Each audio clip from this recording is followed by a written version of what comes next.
साथियों, और दीपावली के पावन पर्व की आप सभी को हार्दिक शुभकामनाएं। और इसी के साथ एक बहुत ही अच्छी खबर आई है जो राजस्थान कर्मचारी चयन बोर्ड द्वारा दी गई है। और इस अच्छी खबर में यही है कि इसने वनपाल में वन सीधी भर्ती परीक्षा है उसकी घोषणा की है। पदों की संख्या वगैरह का चर्चा हम आज की इस वीडियो में करेंगे। तो इस विज्ञप्ति के बारे में बताने से पहले मैं आपको दो बातें बता दूं जो इन फ्यूचर आपके लिए बेहतरीन है कि जो पटवारी एग्ज़ाम की तैयारी कर रहे विद्यार्थी हैं, ऐसे कई विद्यार्थी हैं जो पटवारी के एग्ज़ाम की तैयारी कर रहे हैं और पूरी ज़ोर शोर से कर रहे हैं। मेरे हिसाब से उन विद्यार्थियों को फ़िलहाल के लिए क्या है कि पटवारी की वैकेंसी पर ही ध्यान देना चाहिए, क्योंकि ये जो वैकेंसी है अच्छी वैकेंसी है, बेहतरीन वैकेंसी है, सही टाइम पर भी आई है, ठीक है। लेकिन ये क्या है कि आपको आपके मार्ग से भटका सकती है। तो जिन विद्यार्थियों अभ्यर्थियों की पटवारी की तैयारी शानदार या जोरदार चल रही है वो अपना जो मेन फोकस है, साथ में इसका भी सिलेबस पढ़ते हैं पर मेन जो फोकस है वो किस पर रखेंगे, तो पटवारी की वैकेंसी पर ही रखेंगे, ठीक है।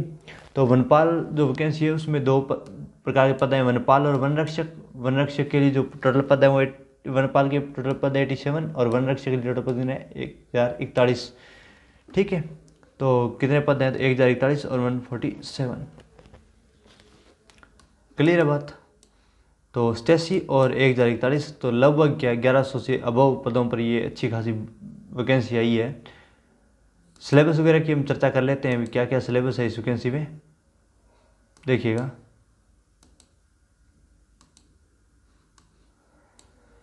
विज्ञप्ति आवेदन प्रक्रिया के बारे में सबसे पहले बात करें। आवेदन प्रक्रिया क्या है? तो आवेदन प्रक्रिया में वो सेम प्रोसेस रहेगा। एसएसओ के द्वारा आईडी द्वारा आप इसे अप्लाई कर सकते हैं और एसएसओ लॉगिन वगैरह से आप इसे अप्लाई कर सकते हैं, ठीक है।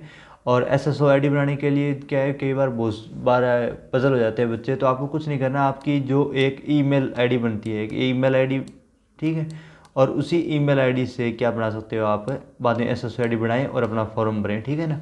ईमेल आईडी बनाते वक्त ना आप दो बातें ध्यान रखिएगा। जैसे क्या कि जब ईमेल आईडी बनाएं तो मैं प्रीफर करूँगा कि आप किसी लैपटॉप में ईमेल आईडी बनाएं। उसके दो तीन फ़ायदे होते हैं। उसके मेजर जो फ़ायदा होता है वो ये होता है कि जो नाम चुनने का, जैसे ईमेल एड्रेस क्या है, जैसे मेरा जो ईमेल एड्रेस है वो trrajessuthar@gmail.com है।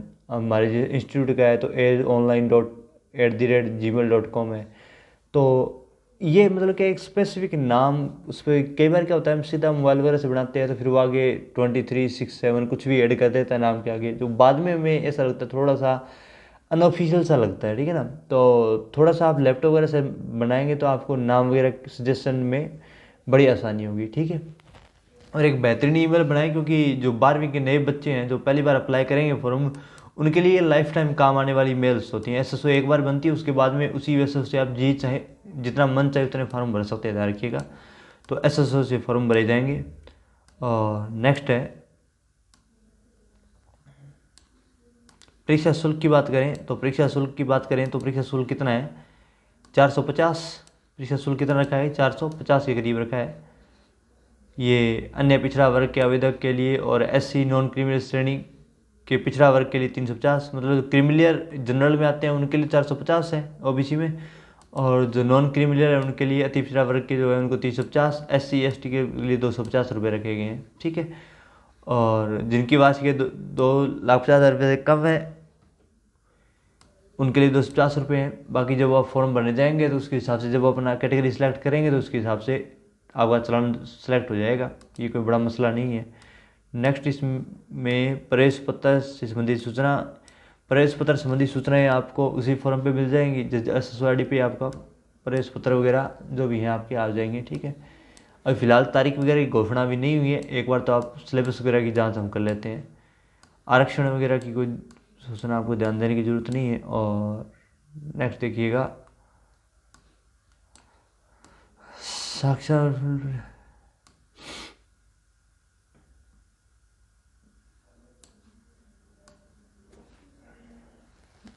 उत्कृष्ट विद्यार्थी के लिए, उत्कृष्ट खिलाड़ियों के लिए पदों हेतु आरक्षण व्यवस्था की गई है। उसमें चर्चा उत्कृष्ट विद्यार्थियों की अगर हम बात करें तो देखिएगा क्या होता है कि प्रत्येक खिलाड़ी जिसने लोकल स्तर पर कोई खेला खिलाड़ी हो उसको क्या है आरक्षण वगैरह रिजर्वेशन वगैरह नहीं मिलता। तो ध्यान रखिएगा, इसमें कुछ सिलेक्टेड गेम्स वगैरह दिए हुए हैं, उन्हीं सिलेक्टेड गेम्स में अगर आप हैं तो ही आप इसके लिए पात्र हैं। ये तो इंटरनेशनल लेवल के, लगभग सारे गेम इंटरनेशनल लेवल के हैं। इसके अलावा स्कूल फेडरेशन ऑफ इंडिया द्वारा आयोजित कोई भी गेम हो, इंडियन ओलंपिक एसोसिएशन से संबंधित कोई गेम हो, ये जो नाम दिए गए हैं, पैरालंपिक वगैरह से जुड़े हुए गेम हो, नेशनल लेवल के गेम्स में आपको फ़ायदा होगा, बाकी में नहीं होगा, ध्यान रखिएगा। और निःशब्दन वगैरह के लिए शर्तें जो हैं, वेतनमान, इसकी बात कर लेते हैं। पे मैट्रिक लेवल 8 निर्धारित किया गया है। तो पे मैट्रिक लेवल 8 है, तो मोटा मोटी अगर तनख्वाह की बात करें तो ये तनख्वाह जो आपकी होगी ये लगभग मानिए 24-25 हज़ार से अबव होगी मैट्रिक लेवल, ठीक है। ज़्यादातर वन रक्षक का मैट्रिक लेवल 4 निर्धारित है। 8-10 अगर मैट्रिक लेवल हो ना, 10-11 जो मैट्रिक लेवल होते हैं उस पर जो तनख्वाह आती है प्रोबेशन पीरियड पूरा होने के बाद में, ये लगभग 40 के करीब होती है, ठीक है ना।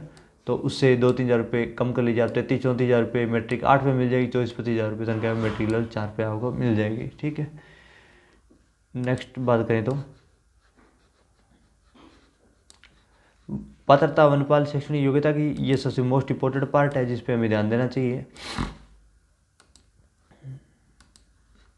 वनपाल के लिए जो पात्रता है वो सीनियर सेकेंडरी 12वीं है, और देवनागरी हिंदी कार्य करने का ज्ञान, राजस्थान की संस्कृति का ज्ञान, मतलब जीके का पेपर होगा मोटी मोटी बात। वन रक्षक के लिए किसी माता बोर्ड से राजस्थान की संस्कृति का ज्ञान और हिंदी में कार्य करने की क्षमता, ठीक है।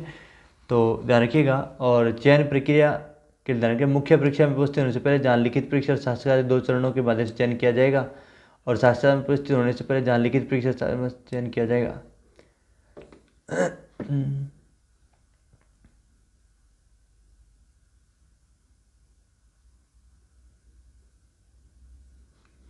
जो व्यक्ति पाठ्यक्रम 3 वर्ष की परीक्षा उपस्थित या सम्मिलित हो रहा हो, इन नियमों में लिखित पद के लिए शैक्षिक योग्यता की आवश्यकता है या सीधी भर्ती में पात्र हो, लेकिन वह उसे उपयुक्त चयन एजेंसी की अपेक्षित शैक्षिक योग्यता प्राप्त करने का प्रमाण पत्र प्रस्तुत करना होगा। तो मोटा मोटी ध्यान रखिए, जो पीरिंग वाले हैं वो व्यक्ति भी क्या है, फॉर्म, वो बालक भी फॉर्म वगैरह भर सकते हैं, ठीक है। और शैक्षणिक मापदंड वगैरह ये देख लीजिए, मोस्ट इंपॉर्टेंट। वहाँ पे ध्यान देने वाली मेन बात ये कि 10वीं और 12वीं दोनों लेवल की है, तो 12वीं वाले बच्चे, 18 साल की उम्र वाले बच्चे हैं, सभी इस फॉर्म को भर सकते हैं, ठीक है, ध्यान रखिएगा। और इसमें देखिएगा, पुरुष के लिए हाइट 163 और महिलाओं के लिए 150 और 84 फ्लैट के साथ 5 सेमी, 79 फ्लैट के साथ 5 सेमी। ऊंचाई, ये स्पेशल कैटेगरीज में ऊंचाई में थोड़ी छूट है। और चाल वगैरह के लिए 25 और 16 किमी की दूरी, 4 पुरुष के लिए 25 और महिलाओं के लिए 16 किमी की दूरी 4 घंटे के भीतर पैदल चाल तय कर एक साड़ी करना होगा। 25 किलोमीटर 4 घंटे में थोड़ा सा टफ है, लेकिन असंभव नहीं है, ठीक है। मापन प्राप्त अपने समय की जोखिम में सारी दक्षता उपस्थित होंगे। और पुशअप वगैरह भी देख लीजिएगा।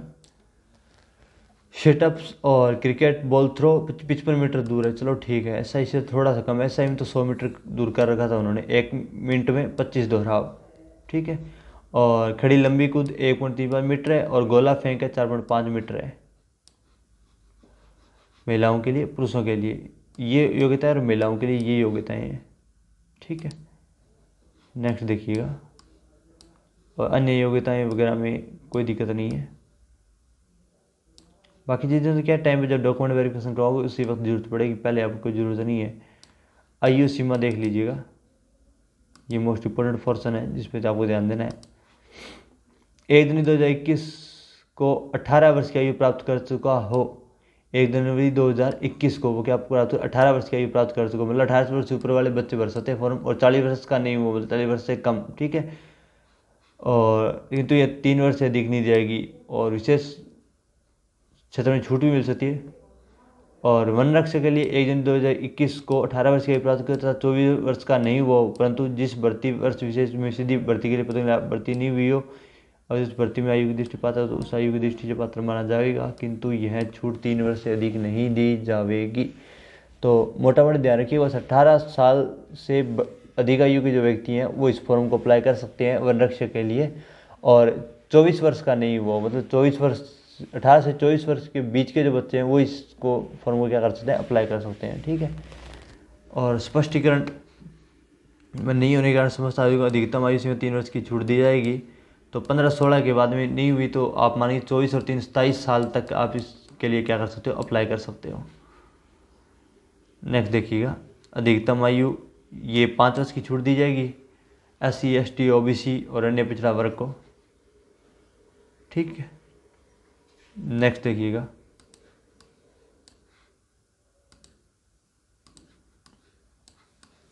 और परीक्षा शुल्क वगैरह, नियुक्ति की योग्यताएं, आवेदन कैसे करें वगैरह वगैरह वगैरह वगैरह, कोई बड़ा मामला नहीं है।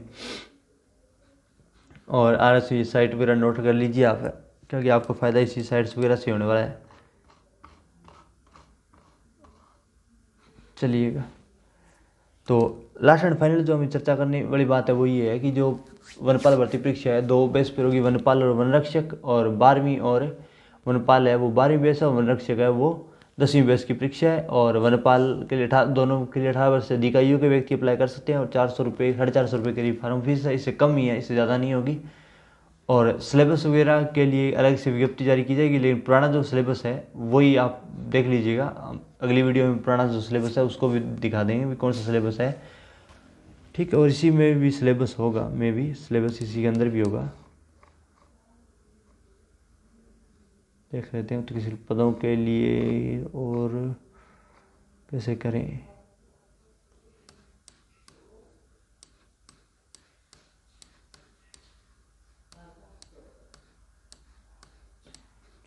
ये तो कोई ज़रूरी नहीं है। ऑनलाइन आवेदन प्रक्रिया से लेने की सुविधा, प्रमाण पत्र सत्यापन और आवेदन परीक्षा का कार्यक्रम